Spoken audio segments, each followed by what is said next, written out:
കാമന ഭാഗം 8 എഴുതിയത് സൂര്യകാന്തി. നന്ദ, ജാനിയോടെങ്കിലും സത്യം പറഞ്ഞാൽ മതിയായിരുന്നു. അല്ലേടാ?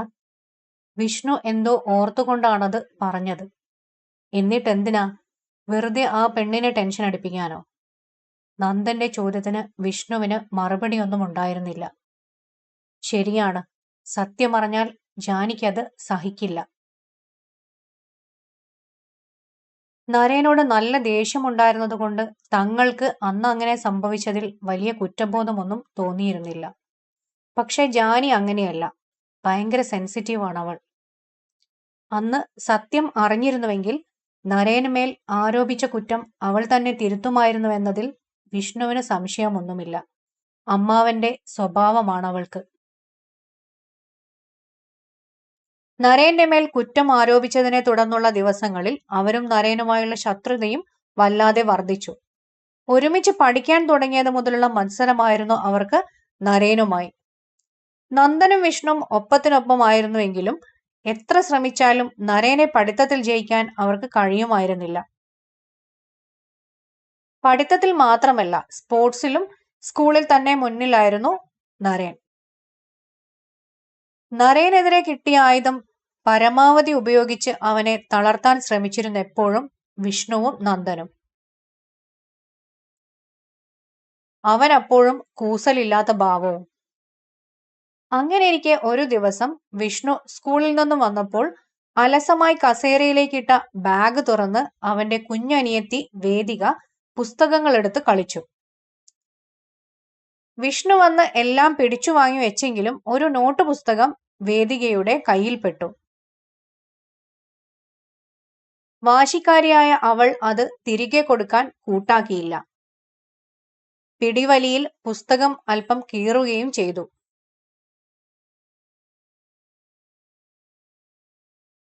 പുതിയത് ഇടാനായി പുസ്തകത്തിന്റെ പൊതി അഴിച്ച വിഷ്ണു ഞെട്ടി. ഒരു 500-ന്റെയും 2 100 രൂപയുടെയും നോട്ടുകൾ. 700 രൂപ. സ്കൂളിൽ ടൂറിന് പോകാൻ അമ്മ തന്ന പൈസ. അപ്പോഴവന് കളിക്കാൻ പോകും മുമ്പേ ആ പൈസ താൻ പുസ്തകത്തിന്റെ പൊതിക്കുള്ളിലേക്ക് എടുത്തു വെച്ചത് ഓർമ്മ വന്നു.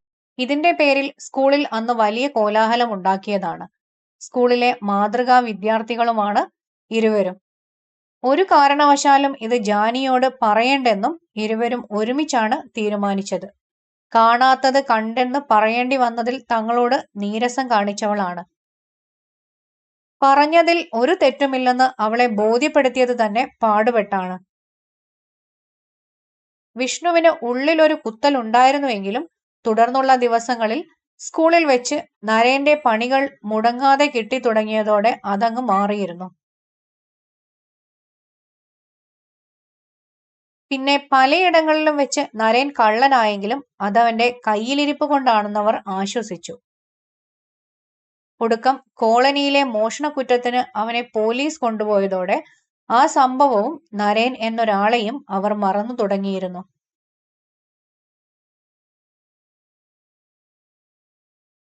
നരേൻ നാട്ടിലെ സ്റ്റേഷനിൽ SA ആയി ചാർജ് എടുത്തത് നന്ദനാണ് വിഷ്ണുവിനെ വിളിച്ചു പറയുന്നത്. നന്ദഗോപന്റെ അമ്മ പുഷ്പയുടെ ആങ്ങള ആനന്ദൻ അത്യാവശ്യം പിടിപാടുകളൊക്കെയുള്ള ആളാണ്. MLAയുടെയും സ്വന്തം ആളാണ്. അമ്മാവൻ വഴി ഒന്ന് നരേനെ പറ്റി അന്വേഷിക്കാൻ പറഞ്ഞത് വിഷ്ണുവാണ്. വെറുമൊരു SIയുടെ പവറും വെച്ച് അവനിനി എന്ത് പ്രതികാരത്തിന് വരാനാ എന്നൊരു ഭാവമായിരുന്നു നന്ദന്. എന്നാൽ കരിമൂർഖനെ പ്രതീക്ഷിച്ചു പോയിടത്ത് കണ്ടുകിട്ടിയത് രാജവെമ്പാലയെയും.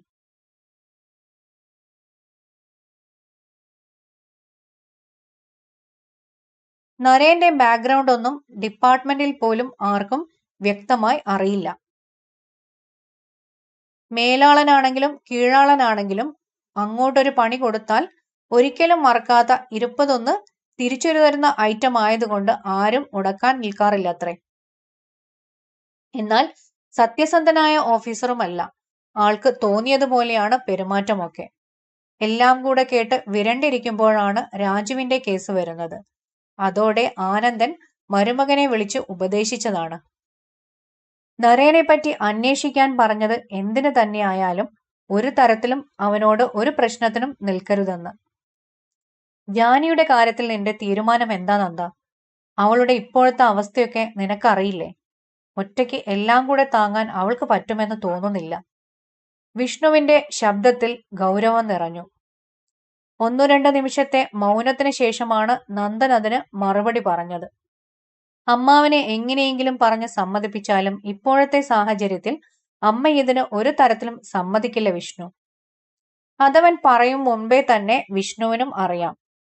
പണം കൊണ്ടും പ്രതാപം കൊണ്ടും മനുഷ്യരെ അളക്കുന്ന തന്റെ അമ്മയുടെ അതേ സ്വഭാവമാണ് പുഷ്പാമ്മയ്ക്കും.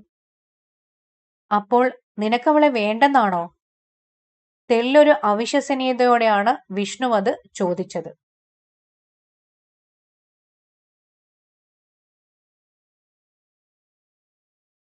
ജാനകിയോടുള്ള നന്ദഗോപന്റെ ഇഷ്ടത്തിന്റെ ആഴം വിഷ്ണുവിന് നന്നായി അറിയാം.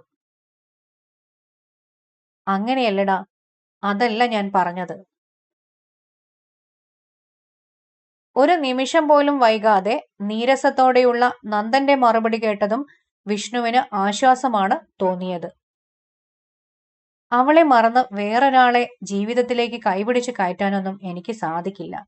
നന്ദഗോപന്റെ ജീവിതത്തിൽ ഒരു പെണ്ണുണ്ടെങ്കിൽ അത് ജാനകി ഭദ്ര തന്നെയാവും. ഉറപ്പുള്ള വാക്കുകൾ. പക്ഷെ അതിന് എനിക്ക് കുറച്ച് സമയം വേണം.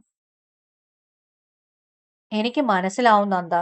പക്ഷേ അവൾ, പോരാത്തതിന് ഇപ്പോൾ ആ നരേനും. അവൾക്ക് ഒരു പ്രശ്നവും വരാതെ ഞാൻ നോക്കിക്കോളും വിഷ്ണു. നന്ദഗോപന്റെ പെണ്ണാണവൾ. അത് പറയുമ്പോൾ നന്ദന്റെ മനസ്സിൽ നേർത്തൊരു പുഞ്ചിരിയോടെ തന്നെ നോക്കുന്നവളുടെ മുഖമായിരുന്നു. വിഷ്ണു ആശ്വാസത്തോടെ ആ സംസാരം അവസാനിപ്പിക്കുമ്പോഴും നരേനും ജാനിയും കണ്ടുമുട്ടിയെന്നത് അവർ അറിഞ്ഞിരുന്നില്ല. അന്ന് ജാനി സ്കൂളിൽ നിന്ന് വരുമ്പോൾ അച്ഛനും അമ്മയും കണ്ണനും കോലായിലുണ്ട്.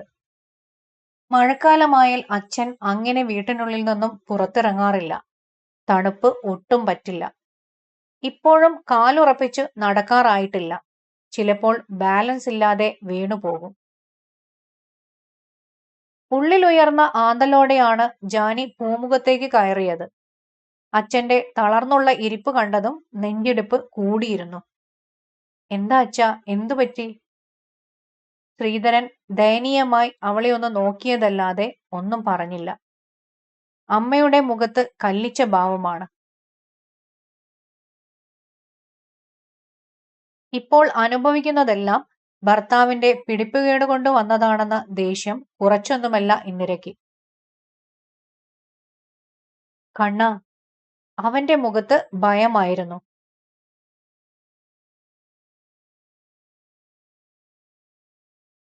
ഇവിടെ ഇവിടെ പോലീസ് വന്നു ജാനേച്ചി.